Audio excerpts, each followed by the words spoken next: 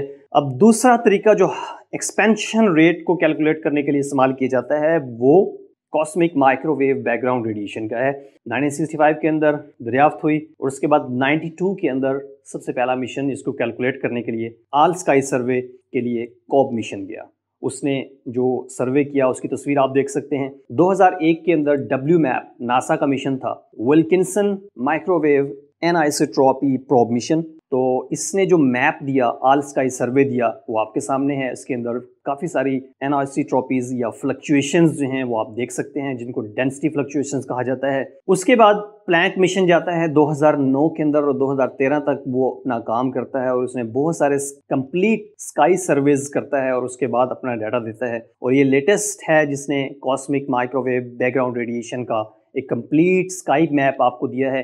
2013 کے بعد Planck, WMAP، ان سب کے ڈیٹا کے اوپر بہت ساری تحقیق چلتی رہی ہے اور چل رہی ہے. 2012 کے اندر WMAP کا جو ڈیٹا تھا اس کی بیس پہ کائنات کی عمر کا اندازہ 13.772 بلین ایئرز لگایا گیا، جس کے اندر جو ایرر چانسز تھے پلس مائنس جس کو کہہ لیں وہ 59 ملین ایئرز تھا. پھر 2015 کے اندر پلانک مشن جو تھا اس کے ڈیٹا کے اوپر جب انالیسس کیا گیا تو کائنات کی ایج 13.81 بلین ایئرز اور پلس مائنس 38 ملین ایئرز، یا 3.8 کروڑ سال کا پلس مائنس ہو سکتا تھا. پھر 2018 کے اندر پلانک کے ڈیٹا کے اوپر مزید تحقیق کی گئی تو اس سے جو کائنات کی ایج کا تخمینہ لگایا گیا وہ 13.778 پلس مائنس 20 ملین ایئرز، مطلب 2 کروڑ سال کا فرق رہ گیا پلس مائنس کے اندر کائنات کی ایج کے اندر جو ایرر آ سکتی ہے. 2018 کے بعد بھی بہت ساری تحقیق ہوئی، جیسے گلوبولر کلسٹرز کی تحقیق ہوئی 2021 کے اندر جو لیٹسٹ ہے، اور اس سے جو کائنات کی ایج کا تخمینہ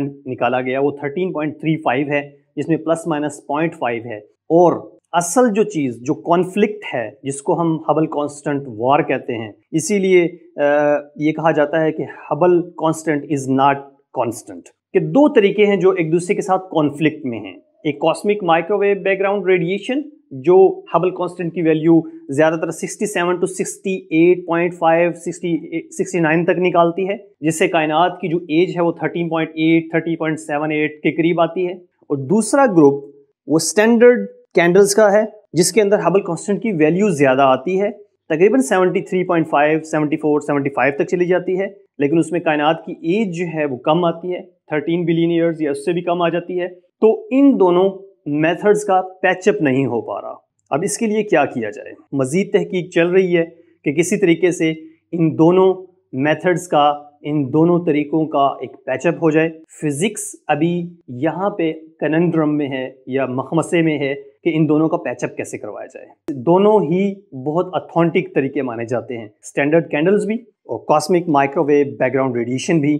گریویٹیشنل ویوز کے اوپر بہت کام ہو رہا ہے. گریویٹیشنل ویوز اس وقت پیدا ہوتی ہیں جب کوئی بائنری سسٹم، جو دو نیوٹران سٹار یا دو بلیک ہولز آپس میں آربٹ کر رہے ہوتے ہیں، تو ان کے کلوژن سے، ان کے اس تیزی سے آربٹ کرنے سے ویوز پیدا ہوتی ہیں جن کو ہم گریویٹیشنل ویوز کہتے ہیں. اور یہ ویوز ٹریول کرتے کرتے کرتے بہت دور نکل جاتی ہیں، لیکن یہ ویوز جو ہیں بہت ہی کمزور ہوتی ہیں کیونکہ گریویٹیشنل فیلڈ یا گریویٹیشن جو ہے ایک ویک فورس ہے. اس کو ڈیٹیکٹ کرنا انتہائی مشکل ہے. 1974 کے اندر انڈائریکٹ ڈیٹیکشن ہوئی اس کی، اور 2015 کے اندر ڈائریکٹ ڈیٹیکشن ہوئی. 2015 سے لے کر اب تک گریویٹیشنل ویوز کے اوپر کام ہو رہا ہے. لیکن سائنسدانوں کا یہ کہنا ہے کہ اس طرح کے جو ایونٹس ہیں، جو دو بلیک ہولز ایک دوسرے کو آربٹ کریں، دو نیوٹرانز سٹار ایک دوسرے کو آربٹ کریں، اس طرح کے ایونٹس ایٹ لیسٹ 40 ایونٹس اس طرح کے اگر ہم ڈیٹیکٹ کرتے ہیں، ان کا ڈیٹا ہمارے پاس آتا ہے، تو ہبل کانسٹنٹ کی ویلیو کیلکولیٹ کی جا سکتی ہے. اور ابھی جو کرنٹ ایونٹ تھا